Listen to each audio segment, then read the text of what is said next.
Hello guys and welcome back. Today I have a little neat thing to show you guys. It's about TNT.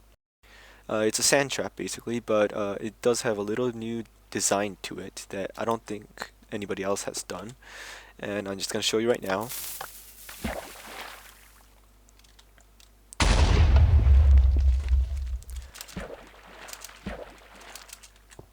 Now, it works pretty much the same as any other sand trap will. The TNT goes here, the sand goes on top, the pressure plate is triggered, sand falls along with the TNT, and TNT lands and it goes up. The main difference, and this is the biggest difference, is that it does no damage to the blocks around it. This is accomplished by using a little, it's a bug with TNT.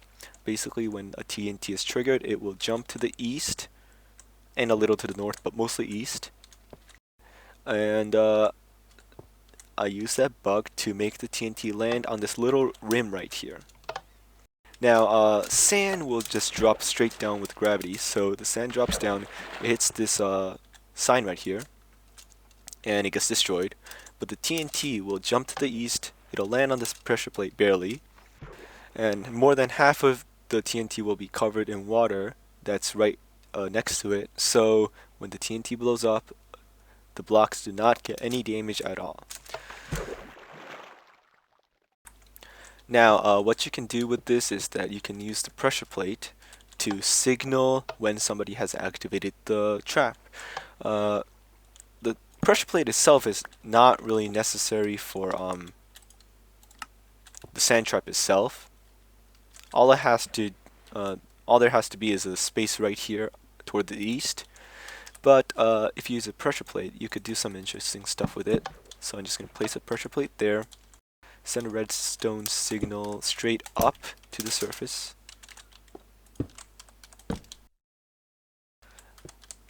Like that. So basically when the switch is not triggered, this torch will be off. This block will not be powered. Send this signal over here. How am I going to do this?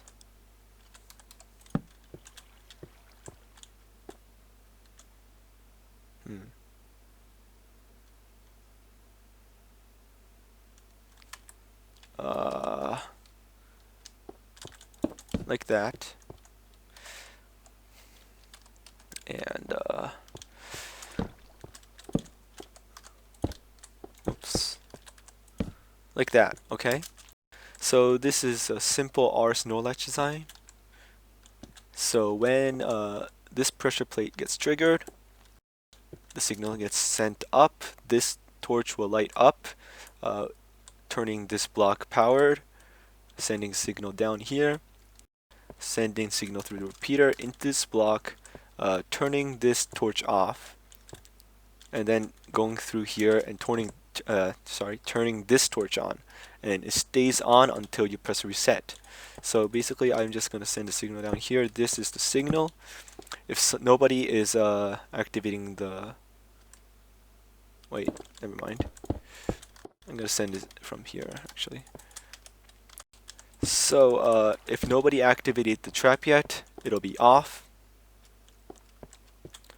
And if somebody activates the trap, let's see.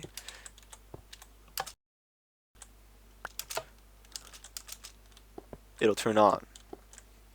Now you want to be able to reset this, so you send a signal from here, I guess. Pressure plate or anything, any switch, and it resets it. So the ideal way of using this design will be to oops. So set your trap up, reset it so this torch is off. Now someone comes up and walks around trying to grease your stuff or something, and he accidentally activates the pressure plate, falls down, and boom goes the dynamite, and he dies. So now that he died, that TNT down there triggered the pressure plate when it activated, and it turns this torch on. So now you come back to your home and you see this torch on and see that somebody has activated the trap. So you come here, take all his stuff, do whatever you want, and then just fix it up. Oh, whoops. Okay. Yeah, so just fix it up, reset it. So now the torch is back off. No matter how much times you press this, it doesn't matter.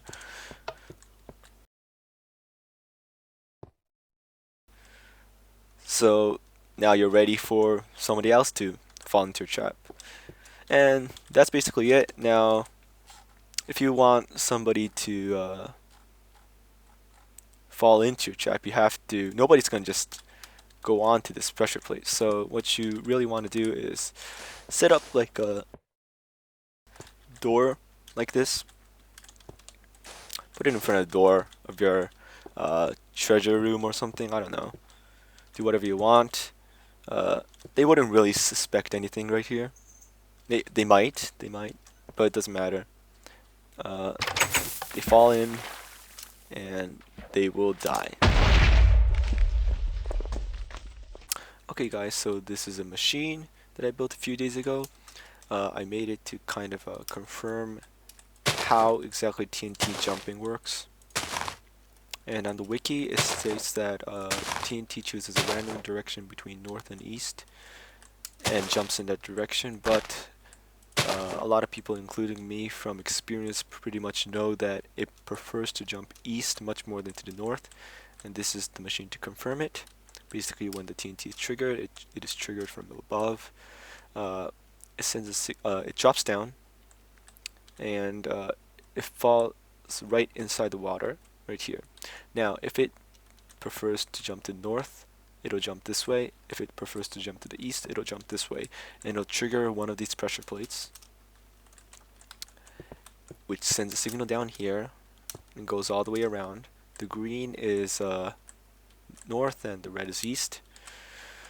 It comes into the Saurus Snorlatch right here, which then, when it's triggered, the torch will turn on, which then powers this redstone right here, which then powers the torch, which turning it off, and then the display right here is turned on. So all these on are just from previous experiments. I'll just reset that. That resets Saurus Snorlatch, and let's see how it works.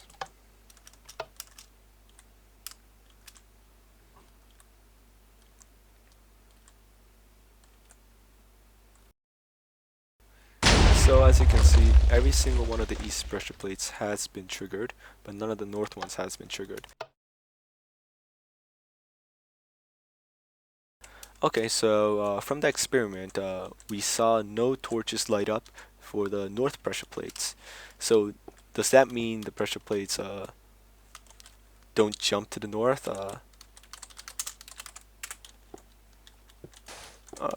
I tried it, and actually the TNT does jump to the north, but it does not jump enough to trigger a pressure plate. So I'll just show you two right now.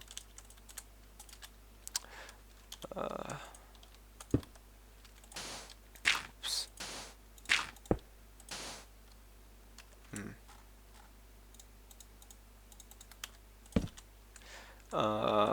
This to the east.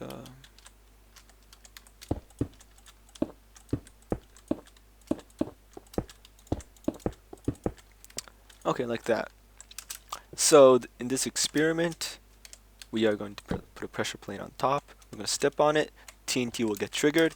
If it jumps to the east, and only to the east, it will land in the water. But if it lands to the north, it will not land in the water. It will land on this rim or this rim. And if it triggers a pressure plate, it'll send a signal and turn this torch off. So we can see exactly how the TNT works. First time, let's try.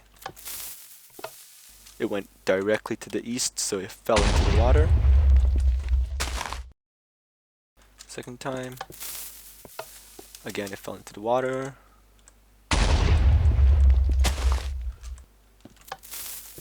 Third time. 4th time. I might speed this up. I don't know.